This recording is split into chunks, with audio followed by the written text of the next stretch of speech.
Assalamualaikum warahmatullahi wabarakatuh. Innal hamdalillah nahmaduhu wa nasta'inuhu wa nastaghfiruh wa na'udzu billahi min shururi anfusina wa min sayyiati a'malina.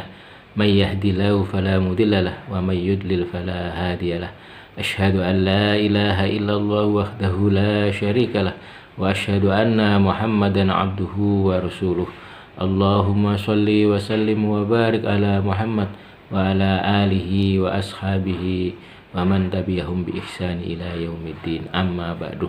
Para jamaah yang dimuliakan oleh Allah Subhanahu wa taala, marilah kita senantiasa untuk selalu bersyukur kepada Allah Subhanahu wa taala karena begitu banyak Allah telah melimpahkan rahmat, nikmat dan hidayahnya kepada kita sehingga kita sampai detik ini mampu melangkahkan kaki menuju ke tempat yang insyaallah dimuliakan oleh Allah Subhanahu wa taala.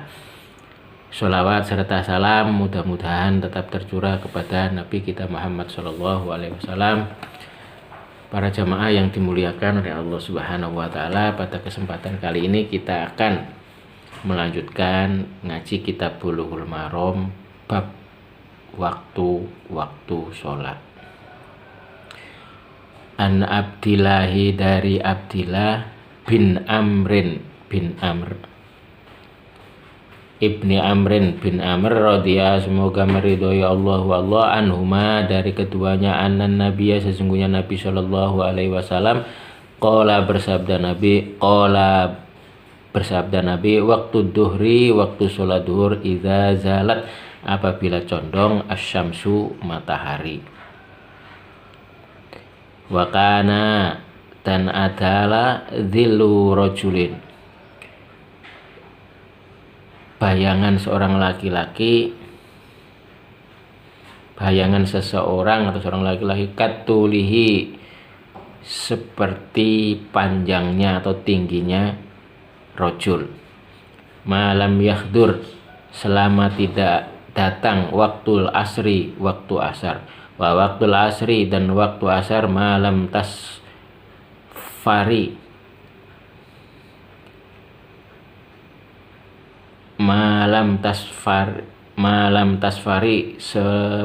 selama sebelum kekuningan asyamsu, matahari, wa waktu sholatil maghribi, dan waktu sholat maghrib, malam yaghib,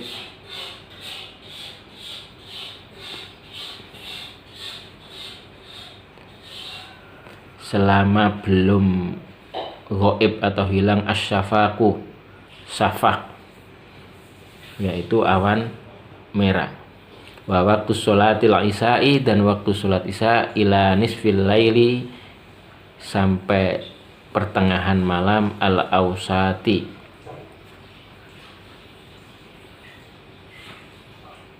ila nisfil laili, sampai separuh malam, al ausati, yang pertengahan, wa waktu sholatis subhi, dan waktu sholat subuh, min tulu'il fajri, dari terbitnya fajar, malam tatlu, selama belum terbit asyamsu, matahari. Rawat, telah meriwayatkan akan hadis Muslimun, Imam Muslim. Hadis ini menjelaskan tentang waktu-waktu sholat. Yang pertama, waktu sholat duhur adalah matahari ketika pas di tengah-tengah, sekitar jam berapa itu, jam 12 ya, karena kan berubah-ubah. Jadi pokoknya matahari pas di tengah, condong sedikit ke barat, maka itu sudah waktunya duhur. Kemudian sampai waktu datangnya sholat asar, yaitu waktu sholat duhur ini biasanya ditandai dengan, kalau dulu jam matahari itu kan ada pakai tongkat itu. Tongkat itu bayangannya sama dengan bayangan tongkatnya, atau rojul, bayangannya sama dengan tingginya orangnya tersebut. Sampai waktu asar tiba. Kemudian waktu asar itu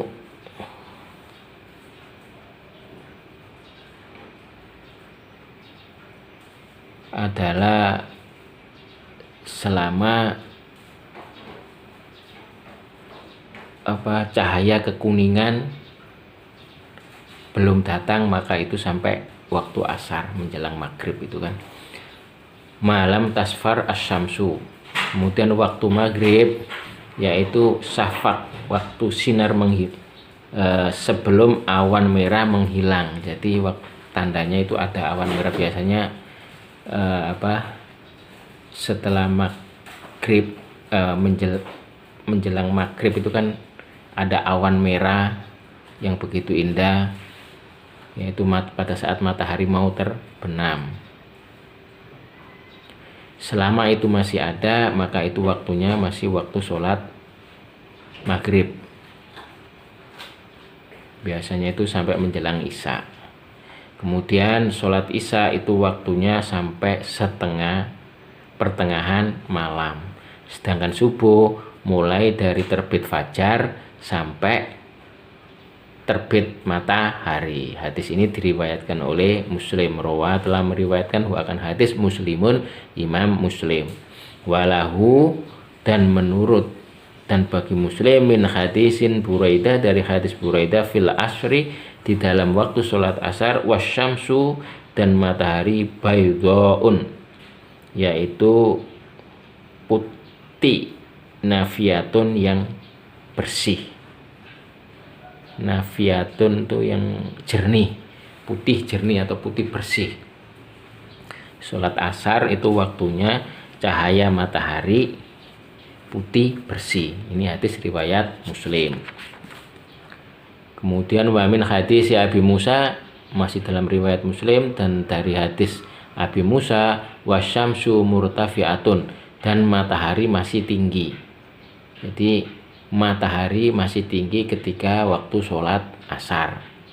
Wa an Abi Barzata, dan dari Abi Barza al-Aslamiyah, dari Barza al-Aslamiyah, radhiyallahu, semoga meridhoi Allah anhu, dari Abi Barza, qala, berkata Abi Barza, kana adalah Rasulullah sallallahu alaihi wasallam yusolli, sholat Rasul, al-asra, akan asar, summa yarji'u, kemudian kembali ahaduna, salah seorang dari kami, ila rohlihi, ke kendaraannya, fi aqsal madinati, di ujung kota, wasyamsu, dan matahari, hayatun, masih terik, wakana, dan adalah yastahibbu, wakana, dan adalah Nabi yastahibbu, senang Nabi, atau ya senang Nabi,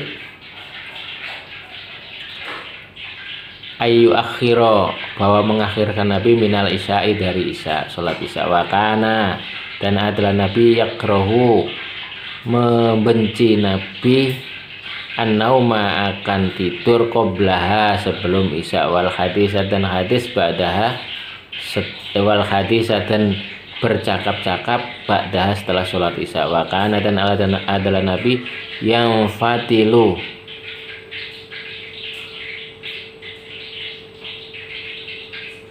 menyegerakan,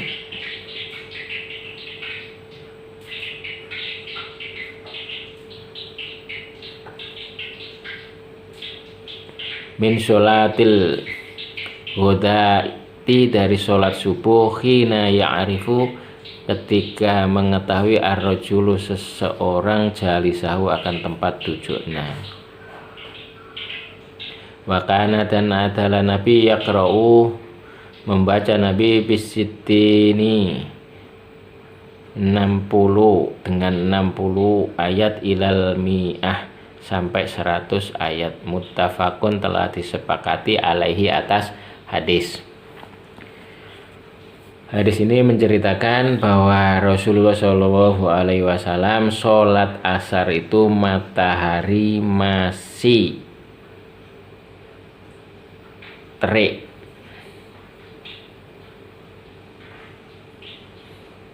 Kemudian Nabi menyukai untuk mengakhirkan sholat isya, tetapi sebelum sholat isya Nabi membenci untuk tidur. Jadi Nabi membenci sebelum sholat isya dianjurkan untuk tidak tidur, karena ini perbuatan yang dibenci oleh Rasulullah SAW. Dan setelah sholat isya tidak boleh bercakap-cakap kecuali ada urusan yang betul-betul urgent.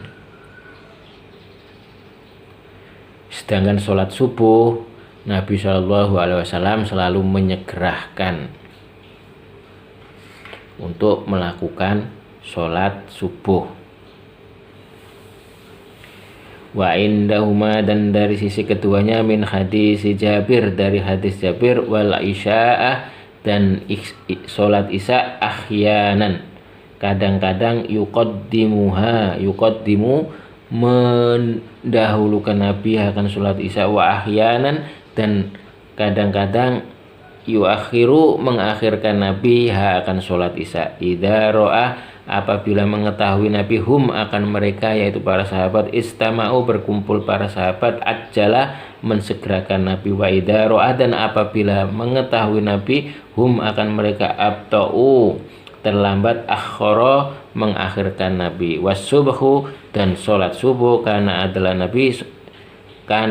an-Nabi sallallahu alaihi wasallam yusolli, sholat Nabi akan sholat subuh bigolasin, yaitu pada waktu masih gelap.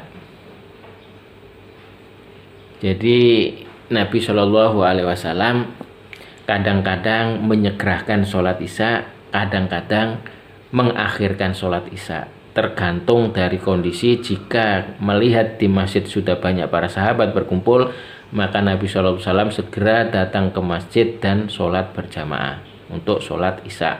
Kemudian jika melihat para sahabat terlambat, maka Nabi pun mengakhirkan sholat isya bahkan sampai pertengahan malam. Jadi itulah waktu-waktu sholat isya. Kemudian pada saat sholat subuh, Nabi SAW melakukan sholat subuh pada saat masih gelap. Artinya Nabi menyegerakan untuk sholat subuh karena memang waktunya terlalu mepet atau sedikit sampai terbit matahari. Wali Muslimin, dan dari Imam Muslim, min hadis Abi Musa, dari hadis Abi Musa, faqama, maka mendirikan Nabi al-fajro akan sholat fajar atau sholat subuh, hinang sakko, ketika pecah al-fajru fajar, atau ketika terbit fajar. Wan nasu, dan manusia, la yakadu, hampir, ya'rifu mengetahui, ba'duhum, la yakadu hampir tidak, ya'rifu mengenal atau mengetahui, ba'duhum sebagian mereka, ba'don akan sebagian. Jadi menurut hadis dari riwayat Muslim, dari hadis Abu Musa mengatakan bahwa Nabi sholat fajar atau sholat subuh itu ketika terbit fajar, dan hampir-hampir manusia atau orang atau sahabat yang mau sholat itu tidak mengenal sebagian dengan sebagian yang lainnya, antara satu dengan satunya tidak saling mengenal karena masih gelap betul. Kalau sekarang ada lampunya, meskipun pagi betul gelap, masih di luar masih gelap, karena lampunya terang benderang ya kenal. Tapi pada saat itu tidak pakai lampu, maka hampir tidak mengenal karena masih gelap. Artinya apa? Ketika sholat subuh, Nabi mensegerakan waktunya untuk melakukan sholat subuh, tidak menunda-nunda karena memang waktunya itu sedikit. Wa an Rafi, dan dari Rafi ibni Khadij bin Khadij radhiyallahu, semoga meridhoi Allah anhu, dari Rafi bin Khadij Qala berkata Rafi' bin Khadij, kunna adalah kami nusolli solat kami al-maghriba dan maghrib ma'a Rasulillah bersama Rasulullah sallallahu alaihi wasallam. Fayam syarifu maka pulang ahaduna salah seorang di antara kami wa innahu dan sesungguhnya orang la yubsiru sungguh melihat orang mawaqi'a akan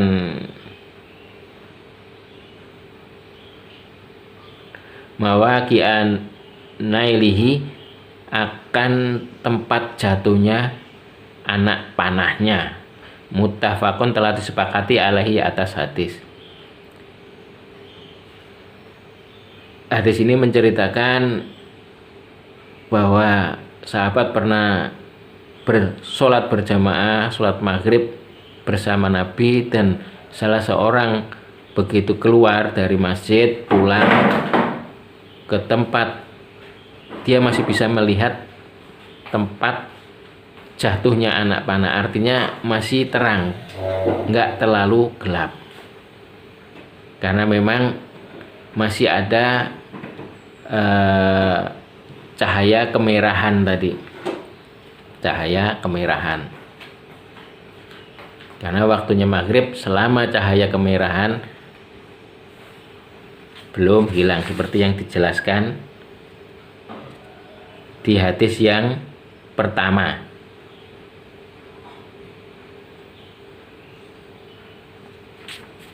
Jadi masih ada awan merah sehingga masih bisa sedikit remang-remang masih melihat jatuhnya anak panah ketika anak panah itu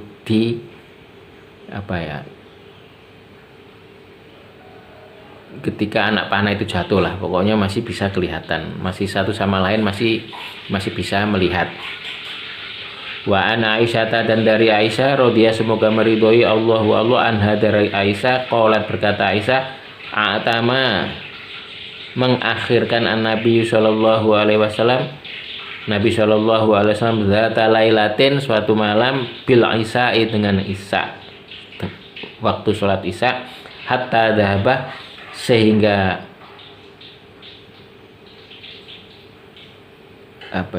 hatta dhahaba sehingga hilang amatul laili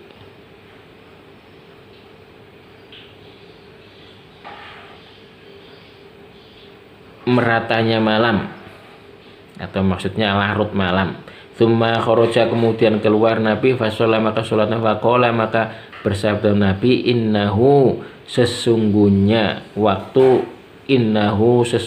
la waktuha sungguh waktunya sholat isya laula an asyukka seandainya tidak memberatkan saya ala ummati atas umatku. Rawa telah meriwayatkan akan hadis Muslimun Imam Muslim. Hadis ini menjelaskan suatu saat, hadis dari Aisyah, suatu saat Nabi mengakhirkan sholat isya sampai betul-betul gelap dan larut malam. Hatta dhahaba ammatul lail sehingga merata gelapnya malam atau larut malam.